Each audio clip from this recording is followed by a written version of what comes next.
할렐루야. 예, 우리 아멘 찬양대 찬양을 통해서 우리 하나님 영광 받으신 줄 믿습니다. 예, 오늘 아주 행복한 날이죠. 예, 행복한 날이죠. 예, 달걀 드셨습니까? 예, 네, 그러면 되지 뭘 아멘입니까? 예, 오늘 우리 부활의 기쁨과 감격이 오늘 이 자리에 함께 하신 우리 한영교회 모든 성도님들과 그리고 또 그 가정과 일터에 함께 하시기를 기원합니다. 여론조사 전문업체인 한국갤럽이요, 지난 2월에 발간한 책이 하나 있습니다. 한국인의 종교라는 책인데, 이 책에 보면은 우리나라의 3대 종교라고 하죠. 개신교, 그리고 천주교, 그리고 불교, 이 3대 종교가 1984년부터 어떻게 변천해 왔는지 이렇게 구간별로 이렇게 조사를 해놨어요. 조사를 해놨는데 2014년 조사를 보니까 우리 개신교를 믿는 대한민국 국민들이 21%가 된다고 합니다. 불교도 21%예요. 천주교는 한참 미칩니다. 괜찮죠? 예. 특히 2004년에 마지막 조사를 했는데 그때 조사하고 비교를 해보니까 그때는 불교가 개신교보다 높았어요. 그런데 대폭적으로 감소를 했습니다. 근데 우리 개신교는 그때도 21%였어요. 예. 요즘처럼 종교 인구가 줄어드는 상황에서 무척 선방했다, 이렇게 말씀드릴 수가 있습니다. 기분 좋으시죠? 예. 늘어나야 되는데 어쨌든. 그런데요, 속을 들여다보면은 사실 그렇지가 못합니다. 어떤 일이 있냐면요, 이 종교를 믿는 사람들에게 물었습니다. 혹시 기체조라든가 마음 수련과 같은 자기가 믿는 종교 말고 다른 종교의 행사에 참여한 적이 있느냐, 이렇게 물었더니 개신교인들은 33%. 예, 믿기지 않을 겁니다. 3명 중에 1명. 옆에 여러분들 한번 보세요. 혹시 다녀오신 분 없나? 불교는 25%, 천주교는 23%. 불교나 천주교에 비해서 우리 개신교가 타 종교 행사에 갔다 온 비율이 한 10% 정도가 높게 나왔습니다. 이 조사는요, 바로 우리 개신교가 불교나 천주교에 비해서 상대적으로 교인들에게 영적 만족을 주는 것에 미흡하지 않았나, 이런 생각을 우리에게 하게 만듭니다. 물론 교회 입장에서는 이렇게 얘기할 수 있어요. 그런데 찾아가는 사람들은 옛날 이스라엘 백성들처럼 하나님과 우상 사이에서 이렇게 다리를 걸치고 줄타기를 하는 믿음이 신실하지 못한 사람들이다, 이렇게 말씀드릴 수도 있습니다. 하지만 우리가 좀 더 냉철하게 한번 생각을 해본다면요, 교회가 본질, 즉 예수 그리스도가 누구인지, 왜 우리가 그분을 믿어야 하는지, 그리고 왜 우리가 그분의 삶을 본봐야 하는지, 이 본질에 대해서 제대로 가르치지 못했기 때문에 사람들이, 믿음이 연약한 사람들이 뭔가 채워야 하니까 이쪽 저쪽 기울이지 않았나, 그런 생각들을 해봅니다. 사실 교인들은 하나님의 말씀과 예수님의 가르침을 통해서 참된 경건과 또 영성을 추구하고자 하는 열망이 참 강한데, 그동안 교회는 세상에서 잘되고 성공하고 번성하고 이 복을 받는 것과 같은 비본질적인 것만 강조하고 교세 확장과 같은 외연적인 것에만 치중한 것이 사실입니다. 한마디로 교인들이 원하는 그 눈높이를 제대로 맞추지 못했다, 이렇게 말씀드릴 수가 있는 것이죠. 실제로 2014년 갤럽 조사에 따르면요, 교회의 이러한 모습에 실망한 20대, 30대 이 젊은 층들이요, 급속도로 교회에서 빠져나가고 있다, 이렇게 보고하고 있어요. 사실을 엄밀하게도 말씀드리면 요즘 교회 학교가 그렇습니다. 중고등부, 또 교회 학교, 초등학생들 많이 줄어들고 있거든요. 한마디로 하나님의 존재는 믿어요. 예수님은 참 좋아요. 그런데 교회는 싫다. 이러한 사람들이 갈수록 늘어난다는 것이죠. 따라서 오늘날 교회의 위기는요, 교인 수가 줄어든다 하는 그러한 외형적인 문제라기보다는 예수 그리스도라는 본질을 잊어버리고 세속화되어가는 그런 가운데 나타나는 교회의 체질이 건강하지 못하다는 사실 내면적인 위기라고 말씀드릴 수가 있습니다. 그렇다면 교회가 이러한 세속화에서 탈피하기 위해서는 어떻게 해야 되겠습니까? 그것은 다름 아닌 교회가요, 이제는 예수 믿으면 복받고 교회 나오면 만사 형통한다, 이러한 기복적인 신앙을 추구하는 데에서 이제 좀 벗어나서 예수님이 왜 세상에 오셔서 십자가에 달려 돌아가셔야 했는지, 예수님의 십자가 죽음이 우리에게 어떠한 은혜와 어떠한 감격을 끼쳤는지, 그리고 예수님의 사랑을 받은 사람은 어떠한 마음가짐으로 자세로 세상을 살아나가야 하는지, 바로 십자가 신앙을 뿌리내는 데 있다고 말씀드릴 수가 있습니다. 사랑하는 성도 여러분, 여러분은 무엇 때문에 예수님을 믿으십니까? 좀 더 직설적으로 말씀드려 볼까요? 왜 여러분들은 교회에 나오십니까? 아마도 오늘 이 자리에서 오후 예배를 드리는 우리 한영교회 성도들 정도라면 사도 베드로와 같은 고백들을 할 거예요. 주는 그리스도시요 살아계신 하나님이시기 때문에 내가 그분을 믿고 찬양하기 위해서 신앙생활을 합니다, 이렇게 말씀드릴 수 있겠지요. 그렇지만 오늘날 그리스도인이라고 자부하고 있는 사람들 중 3명 중에 1명은요, 예수님만으로 만족하지 못하고 기체조나 마음 수련과 같은 곳에서, 아니면 그보다 더 자극적이고 화끈한 것을 찾아서 종교적인 만족과 위안을 얻기 위하여 기웃거리고 있는 것이 우리 한국교회의 지금 현실입니다. 예수님을 믿는다고 하면서도 예수님이 어떤 분인지, 우리를 위하여 어떤 사역을 하셨는지에 대해서 관심이 있기보다는 예수님을 통해서 현실에서 얻을 수 있는 우리의 어떤 유익과 어떤 만족과 이런 복 같은 것에 더 관심이 많다는 것입니다. 본질적인 것보다 비본질적인 것에 더 집중한다는 것이죠. 오늘 본문은요, 비록 2000년 전에 있었던 유대 땅에서 있었던 역사적인 사건이었지만 오늘날 현대를 살아가는 우리 그리스도인들에게 예수님은 누구이며, 그리고 그분을 믿는 우리 그리스도인들은 무엇을 바라보고 살아가야 하는지, 그 근원적인 이러한 질문에 대해서 가나라는 조그만 동네에서 있었던 혼인 잔치의 위대한 표적을 통하여 우리에게 그 해답을 말씀하고 있습니다. 이스라엘 성지 순례를 다녀오신 분들은 아시겠지만 이스라엘은 예수님의 발자취를 느낄 수 있는 많은 유적들과 그리고 기념교회들이 있습니다. 저도 이번에 교회에서 우리 담임 목사님과 우리 장로님들이 배려를 해주셔갖고 아내와 함께 그 이스라엘 성지 순례를 다녀왔는데요, 많은 기념교회들을 방문을 했습니다.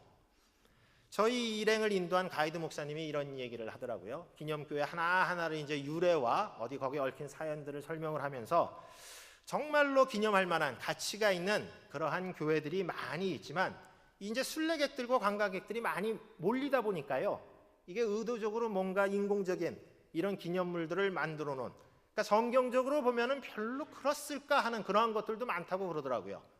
예를 들면은 예수 승천교회라는 곳을 이제 방문을 했는데 거기를 딱 들어가니까 조그마한 이렇게 웅덩이 같은 곳에 발자국 같은 이런 그게 있더라고요. 저게 뭘까 그랬더니 여기서 예수님이 이렇게 올라가셨대요. 점프해갖고 이렇게. 예. 그래서 정말 그럴까 하고 생각을 하고 있었는데 가이드 목사님이 이런 얘기를 하더라고요. 예수님께서 여기서 올라가셨는지는 딱 2분만 한대요. 하나님하고 예수님, 아무도 모른다고 그렇게 얘기를 했습니다. 어떻게 보면 또 일리도 있는 것 같아요. 비아돌로로사라는 우리가 예수님의 십자가 메고 올라가는 길 가신 분은 알겠지만 그 주변에 보면 온갖 잡상인들이 잔뜩 있습니다. 왠지 씁쓸한 기억을 지울 수 없는데요. 하지만 제가 가나의 혼인잔치 기념교회를 방문했을 때 거기는 남다른 그러한 감격과 은혜가 있었습니다. 왜냐하면요, 그곳은 예수님께서 처음 공생애를 시작하면서 첫 번째 표적을 보여주심으로써 예수님께서 내가 누구인지, 내가 이 세상에서 어떤 사역을 할 것인지 나타내신 그러한 곳이기 때문입니다. 여기서 우리가 주목해야 할 것은요, 사도 요한이 물이 포도주로 변한 이것을 갖다 기적, 이적, 기사 이렇게 얘기하는 게 아니라 표적이라고 얘기하고 있는 점이에요. 이 표적이란 말은 헬라어로 세메이온이라고 하는데 이 말은 단순한 기적을 나타내는 의미가 아닙니다. 뭔가 특별한 일을 통해서 예수님께서 자신이 누구인지를 드러내신 일종의 상징과 같은 것이죠. 사도 요한은 요한복음 1장에서 마태나 마가 그리고 누가복음의 저자와는 전혀 다른 예수님의 정체성에 대해서 언급하고 있습니다. 요한복음 1장 14절 말씀을 보면 이렇죠. 말씀이 육신이 되어 우리 가운데 거하신다, 이렇게 얘기하고 있어요. 하나님께서 인간의 몸으로 오신 성육신하신 존재가 바로 예수님이라는 얘기입니다.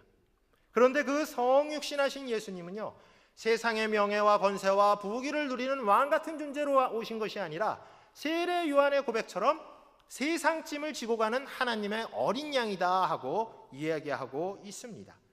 예수님께서 누구시고 무엇 때문에 세상에 오셨는지 그 목적을 분명하게 알 수가 있죠. 그분은 바로 인류를 구원하기 위하여 자신을 희생제물로 드리기 위하여 오신 그리스도였다는 사실입니다. 여기서 한 가지 궁금한 게 있어요. 왜 예수님은 자신을 드러내는 표적을 하필이면 물을 포도주로 바꾸는 거, 왜 이 표적을 보여주셨는지 한번 우리가 생각해 볼 필요가 있다는 것입니다. 좀 더 놀랍고 좀 더 화끈한 것을 보여주셨으면 사람들이 저 사람이 우리가 기다리던 바로 그 메시아구나 분명히 알았을 거 아니에요. 그런데 어떻게 보면 물로 포도주로 바꾸는 거 조금 좀 밋밋한 것 같아요. 여기에는 이유가 있습니다. 그리스도인이라면 신앙생활을 하면서 한두 번 정도 믿음이 흔들린 경험들이 있을 것입니다. 나는 평생 한결같이 한 번도 흔들리지 않고 하나님을 믿었다, 자신 있게 말씀드릴 분은 아마 그렇게 많지는 않을 거예요. 누구나 그런 경험들은 있습니다. 예를 들면 우리의 삶이 뜻대로 풀리지 않고 어려운 일이 있거나 힘든 일이 생기면 내가 정말 간절하게 하나님께 기도하는데 기도 응답이 이루어지지 않거나 또는 지체되거나 이러면은 사실 왠지 좀 회의가 드는 그런 경험들 있을 것입니다. 이럴 때 예수님께서 우리의 기도에 좀 확실하게 응답을 하시든가, 내가 가지고 있는 그런 산적한 어려운 문제들이 해결이 되거나 또는 정말 이루어질 수 없는 또 기대하지 않았던 그러한 일들이 기적처럼 이루어진다면은 우리의 믿음이 흔들릴 리는 없겠죠. 하지만 예수님은 우리의 필요나 바람을 들어줄 수 있는 능력은 갖고 계시지만 그럼에도 불구하고 그런 것들을 통해서 우리의 믿음을 세우려고 하지는 않으십니다. 그것은 왜냐하면요, 우리로 하여금 잘못된 신앙, 예수님께서 이 땅에 오신 목적이 무엇인지 우리들이 오해할 수 있기 때문에 그렇습니다.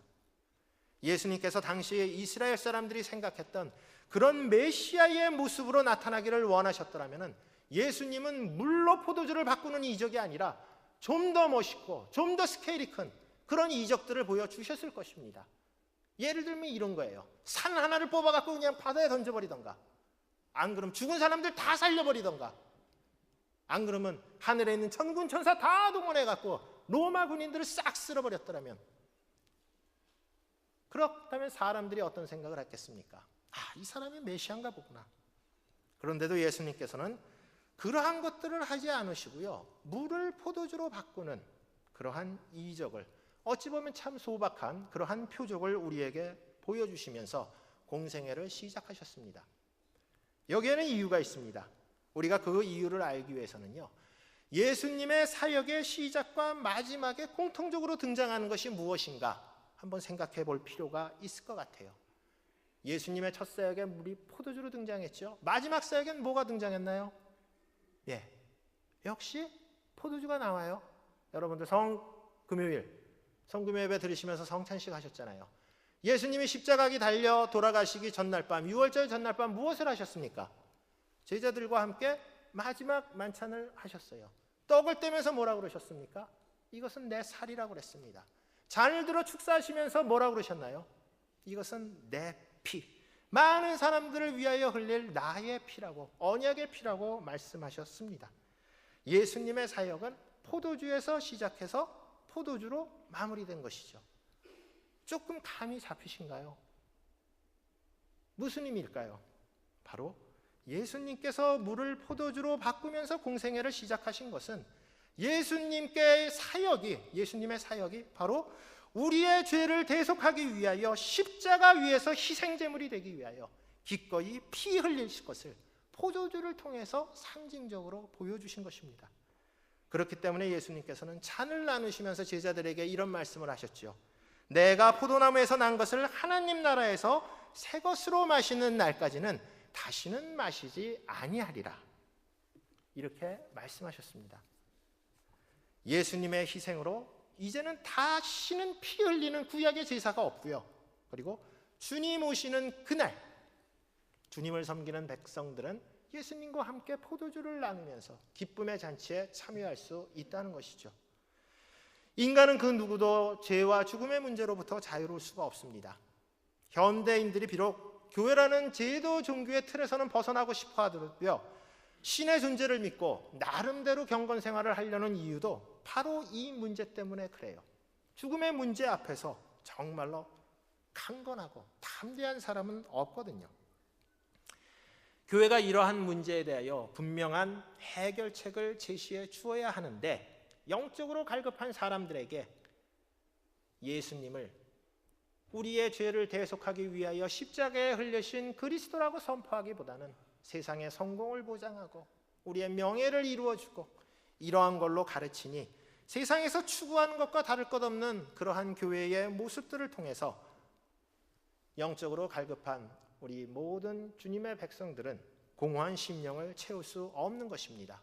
그러다 보니까 교회를 떠나는 일들이 발생하는 것이죠. 하지만 아담의 죄성을 물려받은 우리가 어디에서 우리의 갈급한 심령을 채울 수가 있겠습니까? 예수님 외에 누가, 그 어떤 것이 우리에게 진정한 평안과 위로를 줄 수 있겠습니까?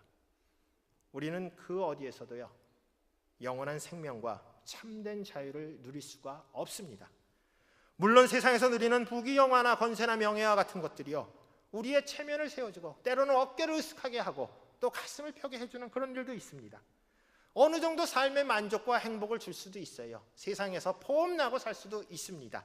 하지만요, 거기까지입니다. 인간의 근원적인 문제에 대한 해답은 결코 줄 수 없다는 것입니다. 죽음 앞에서 모든 것이 사라지기 때문에 아무 소용이 없다는 것입니다. 이 문제에 대한 해답은 오로지 우리 주님 예수 그리스도 외에는 세상에 그 어떤 것도 줄 수 없다는 사실입니다. 그런데 예수님을 믿는다고 고백하는 사람들까지도 예수님이 믿음지 못하다고 그럽니다. 혹시 다른 곳에 정말 내 문제를 해결해 줄 수 있는 다른 좋은 것이 없을까 기웃거리고 있다는 것입니다. 정말 안타까운 일이 아닐 수 없습니다. 예수님은 믿음이 부족한 우리를 위하여 가나의 혼인잔치의 표적을 통하여 내가 바로 너희를 구원하고 영원한 생명을 줄 그리스도, 그렇게 분명하게 선포하신 것이죠. 그렇다면 예수님은 이 놀라운 표적을 왜 하필이면 혼인잔치에서 선포를 하셨을까요? 성도 여러분, 인생을 사시면서 가장 기억에 남는 날이 어떤 날입니까? 아마도 살아오면서 여러 가지 기념의 날, 남을 만한 그런 날들이 있으시죠? 어떤 분들은 뭐 생일이다, 또 어떤 분들은 뭐 자녀가 태어난 날, 어떤 분들은 뭐 부모님께서 돌아가신 날, 뭐 이런 날들이 아마 기억에 남을 수도 있겠어요. 조금 젊은이들, 뭐 20대, 30대 청년들이라면은 대학에 합격한 날, 뭐 취직이 된 날, 이런 날들도 아마 기념할 만한 그런 날일 것입니다. 하지만 그래도 가장 기억에 남는 날을 하나 고르라고, 굳이 하나 고르라고 한다면요, 아마도 많은 분들이 지금 같이 살고 있는 배우자를 만난 날, 유식한 말로 결혼기념이라고 하죠. 이 날이 아마도 그래도 많이 떠오르실 것입니다. 특히 남편 여러분들 이 날 잊었다가는 어떻게 되나요? 물론 여기 연세 많이 드신 분들은 내가 살아온 날이 지금 몇 날인데 그런 거 신경 쓰냐 하고, 아이고 목사님 웃기네, 뭐 그렇게 생각하실 분이 있을지 모르겠지만, 아직도 많은 젊은 남편들에게 결혼기념일 이 날은 두렵고 떨리는 날입니다. 이 날을 잊었다가는요, 집에서의 삶이 아주 고달파지죠. 물론 여기 서 있는 저도 마찬가지입니다. 그만큼 우리 인간에게 있어서 이 결혼한 날, 이 날은 가장 중요하고 잊을 수 없는 그러한 날입니다. 이스라엘 사람들에게도 이 결혼식은 특별한 의미가 있었어요. 특히 이스라엘 결혼 풍습을 보면은요, 유대인들은요, 남자가 이렇게 마음에 드는 여자가 있으면 아버지한테 돈을 타다가요, 그 신부가 될 아버지를 찾아갑니다. 그리고 일종의 결혼 지참금을 주는 거예요. 당신 딸이 마음에 드니까 저를 주십시오, 이렇게 얘기를 하는 겁니다. 그러면요, 이렇게 식탁에 앉아갖고 신부 될 여자가 이렇게 포도주를 갖다 놓는데 저 신랑 되는 사람이 마음에 들면은 그 잔을 마셔요. 안 마시면 어떻게 되는 겁니까? 돈만 날리고 그냥 가는 거예요. 마시면은 이 신랑은 기쁜 마음으로 이제 살 집, 처소를 마련하기 위하여 자기 아버지한테로 갑니다. 그럼 보통 한 1년 정도에서 한 2년 정도 걸린다고 그래요. 자기 살 집이 마련되면은 친구들과 함께 신부집으로 밤에 나팔을 불면서 이러고 와요. 그러고 와갖고 신부를 데려갑니다. 이 이야기를 보면은 예수님께서 하신 말씀이 기억나죠. 예수님께서 제자들에게 내가 처소를 예비하러 간다. 그리고 예수님께서 다시 오신 날 어떻게 오신다고 그랬나요? 호령과 나팔소리와 함께 이렇게 오신다고 했죠.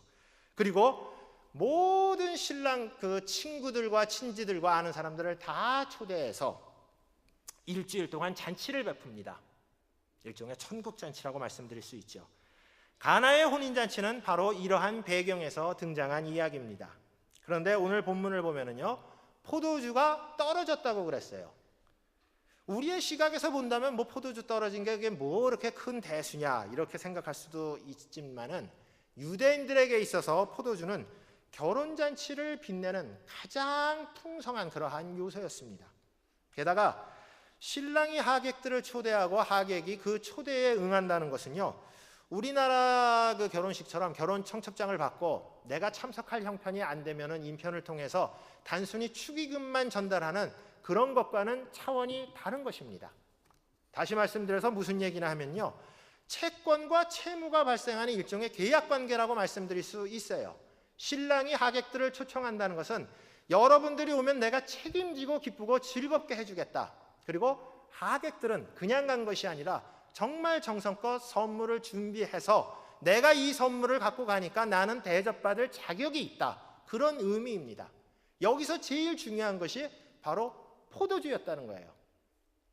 포도주가 떨어지면 이 결혼잔치가 어떻게 되겠습니까? 그야말로 엉망이 되는 것입니다. 따라서 이 지금 가나의 혼인잔치에서 포도주가 떨어졌다는 것은 아주 심각한 문제예요. 실제로 예수님 당시에 벤 에녹이라는 사람이 살았는데요, 이 사람은 결혼잔치를 하다가 포도주가 떨어졌어요. 그래갖고 사람들이 소송을 걸어갖고 파산했다는 그러한 기록까지 있습니다. 그만큼 포도주는요, 잔치에 있어도 그만 없어도 그만인 사이드 메뉴가 아니고요, 결혼잔치의 본질이자 주인공인 바로 메인 메뉴라고 말씀드릴 수가 있습니다. 사랑하는 성도 여러분, 우리 또한 신앙생활하면서 가장 중요한 본질이 무엇이겠습니까? 바로 우리 주님께서 흘리신 보혈, 십자가가 아니겠습니까? 예수님께서 우리의 죄를 대속해서 흘리신 그 십자가가 우리를 죄의 사슬로부터 해방하여 우리에게 참된 자유와 평화를 주었습니다. 우리는 그 십자가를 통하여 영원한 생명을 얻게 된 것입니다. 그런데 많은 사람들이요, 결혼식에서 정말 중요한 포도주가 떨어졌는데도 그 사실도 모르고 결혼잔치를 즐기고 있습니다. 아니, 포도주가 떨어진 것을 어쩌면 알고 있으면서도 그럼 다른 거 먹으면 되지, 그게 뭐 대수야, 이러면서 엑기스가 빠진, 정말 중요한 것이 빠진 신앙생활을 하며 만족하며 살고 있다는 것입니다. 혹시 우리는 그리스도인이라고 자처하면서도 정작 주님께서 걸어가신 십자가의 길을 걸어가는 것을 우리는 주저하고 있는 것은 아닌지 우리는 생각해 볼 필요가 있습니다. 병자를 고치고 귀신을 쫓아내고 자연을 다스리시는 멋지고 봄나는 예수님만의 모습만을 바라보고 살아가는 것은 아닌지 우리는 우리 자신을 한번 돌아볼 필요가 있다는 것입니다. 물론 예수님은 그 모든 것을 다 하실 수 있는 능력이 있으신 분이십니다. 우리는 예수님께서 모든 것을 할 수 있다는 그러한 능력을 믿고 그러한 믿음을 가지고 살아야 합니다. 하지만 예수님께서 우리에게 정말로 보여주고 싶어 하셨던 그것은 바로 십자가의 피 흘림이었다는 사실입니다. 이것이 본질이라는 것이죠. 병자를 고치고 귀신을 쫓아내고 자연을 다스리신 것, 이러한 것들은 십자가의 피 흘림을 돋보이게 하는 사이드 메뉴였다는 사실입니다. 정말 중요한 거, 우리가 맛보아야 할 메인 메뉴는 바로 예수 그리스도의 십자가, 포도주라는 사실입니다. 또 하나 우리 예수님께서 혼인잔치에서 포도주를 통하여 표적을 보여주신 이유는 우리 그리스도인은 예수님의 영원한 신부이기 때문에 그렇습니다. 신부에게 제일 중요한 것이 무엇인가요? 신랑이죠. 특히 정혼한 신부는 신랑과 결혼하기 전까지는 오로지 신랑을 기다리면서 정결하게 자기 자신을 돌봐야만 했습니다.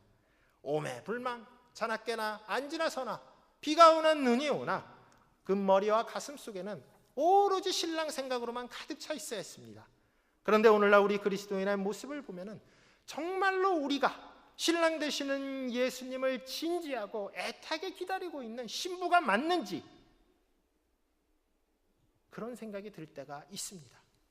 신부가 돼서 신랑이 오든 말든 관심이 없다면 오히려 신랑이 좀 천천히 왔으면 좋겠다, 아니 안 왔으면 좋겠다, 이렇게 생각한다면 우리가 과연 그리스도인의 신부라고 말씀드릴 수 있겠습니까?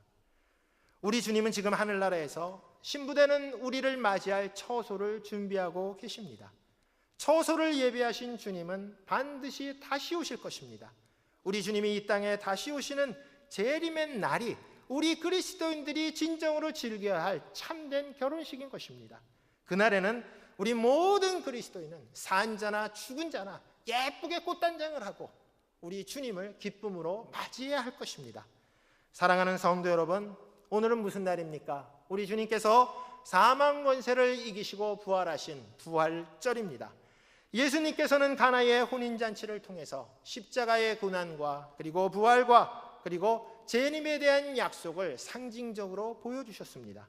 예수님의 사역의 알파와 오메가의 진수가 드러난 것이 가나에서 있었던 혼인잔치, 바로 물을 포도주로 바꾼 표적 속에 나타난 메시지라는 것입니다. 11절 말씀을 보십시오. 예수께서 첫 표적을 갈릴리 가나에서 행하여 그의 영광을 나타내심에 제자들이 믿었다고 기록하고 있습니다. 제자들은 가나의 혼인잔치의 표적을 통해서 예수님이 어떤 분인지를 알았고 그분이 무슨 일을 하실 것인지 깨달았으며 그리고 제자로서의 어떠한 삶을 살아야 하는지 가슴속에 새겼습니다. 고난에 대한 정말로 확실한 각오와 부활에 대한 기대 그리고 재림에 대한 소망이 있었기 때문에 제자들은 예수님을 믿을 수밖에 없었던 것입니다. 가나의 혼인잔치에 써 있었던 표적은 이 세상에서 가장 존귀하고 영광스러운 분이 가장 낮고 가장 천한 모습으로 우리에게 오신 사건입니다.